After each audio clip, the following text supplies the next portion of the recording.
Hi guys, we're here with Fay Calderone. She's a partner at Hall Wilcox. She's got over 20 years experience as a practicing employment lawyer. Her main passion is getting employers on the bus, with the destination being healthy, inclusive and respectful workplaces. She's presented at industry conferences. She's written countless articles, and most recently she's written a book called Broken to Safe, tackling workplace cultures and burnout. What motivated you to write the book? It's funny, isn't it? Because I think we all talk about the book. We've all got a book in us, and long careers make for very, very interesting learnings and books that we can all write about them.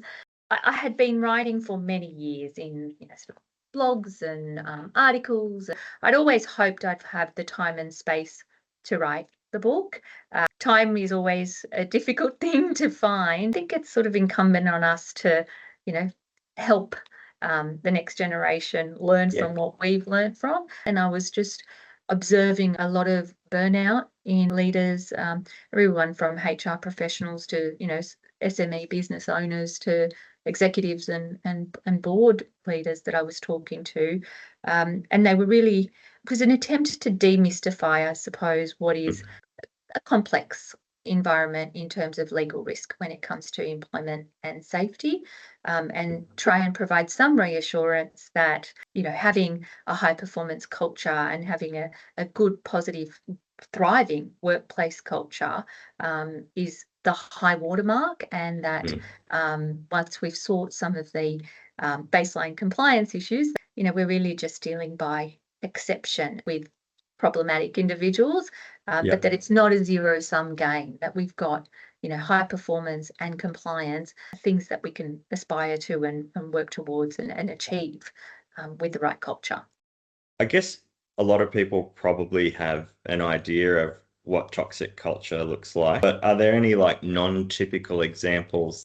The important thing when we're looking at, what creates a toxic culture is looking at the drivers underneath it. Yes, it may manifest in behaviors like bullying, like sexual harassment, in, sort of serious safety concerns for employees. But underneath that, often the underpinnings of it are fear.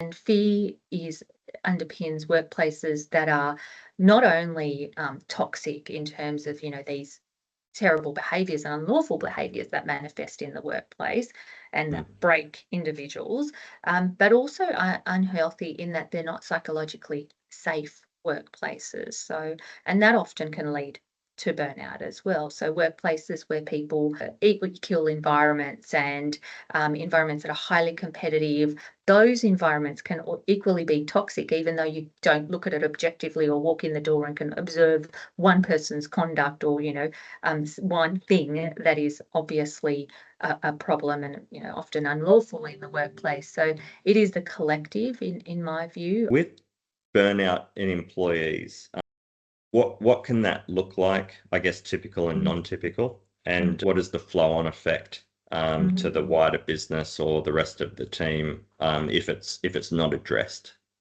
It impacts people both psychologically and physically, because we know that there is a inextricable link between the physical and psychological health conditions that can manifest as a result of long-term stress. Burnout can manifest from an organizational perspective, certainly in things like high turnover, absenteeism. There will be metrics and things that you will observe over time that impact the bottom line, and that it becomes very apparent that there is an unhealthy culture there and people are not thriving in your environment. One of the telltale signs that a workplace is not healthy and psychologically safe is when people stop talking to you. So I guess from that, if leaders observe people that they feel like they're doing some of that behavior and I think they're burnt out, I guess what are some effective strategies that they could deploy to mitigate it or help these people? At an individual level, of course, there are things like having the consultation discussions, the conversations with your people. Communication is key in building trust and in understanding, what is happening.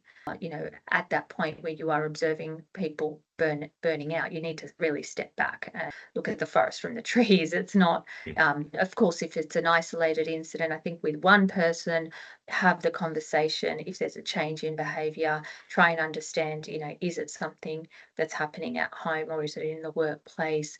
But I think the most important thing is to step back and look at the culture more holistically, the systems and the structure and the environment more holistically. So if you had to give one piece of advice to leaders in regards to team culture and potential bad eggs or brilliant jerks, what would that advice be? I say if you tolerate jerks, you will lose the best of them and disengage the rest of them. What advice would you have for people that either have resistance, whether it be someone in the team that you're managing, or it could be other leaders in the business that don't feel like it's necessary or they're not on board with it? And I think what you need to do is really show what the benefit is of acting on this conduct. I mean, cynically, as a lawyer, I say there's two things that motivate people. It's fear and greed. Fear factor also, of course, is reputational fear, in terms of, you can't turn the TV on or grab a paper or scroll a newsfeed at the moment without seeing, the next expose on, big brands. We won't name any of them, but, that have had, sort of things that have hit the media or four corners of 60 Minutes about, sort of just the terrible workplace cultures that have, sort of manifested. And we know that inclusive teams are more productive, they deliver better returns to customers, stakeholders. You're a big advocate for trusting employees and having those kind of flexible work arrangements. Obviously, there's a lot of talk at the moment about bringing people back to the office and reining in some of those working from home arrangements. What are your thoughts on that, or what do you see the big challenges are? So many thoughts and so many challenges. Honestly, it's one of these things that I feel like we've come full circle. I've been talking about it for about 15 years now. It was always met with a level of resistance and cynicism from when flexible working was introduced into the Fair Work Act in 2010. What we did during COVID is not business as usual. Like during the pandemic, that was very, very much people have negative associations with working from home during the pandemic, but there was high levels of isolation. People weren't connected with their usual networks and activities. We've got to park that for the moment and sort of look to the future and see what we can learn from those experiences. Flexible work is the structural foundation for inclusive workplaces. It is something that we need to embrace and encourage, because it is not just for mummies coming back from having babies. It is for parents and carers in an aging population. It is for people that are suffering from disabilities and chronic health conditions, women escaping violence or families escaping violence. There are so many critical components to our workforce that will benefit and do benefit from flexible working. And let's talk about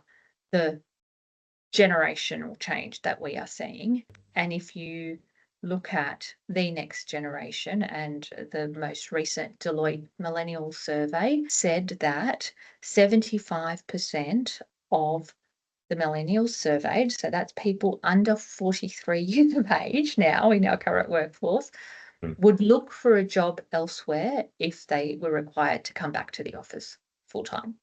I think it's naive to think that, particularly with service workers or office workers, people that can work from home, that we will ever return to a full-time return to the office. And nor should we. Awesome, Faye. Well, thank you for being so generous with your time and your expertise and your experience. Thanks so much. Thanks so much. Great to chat.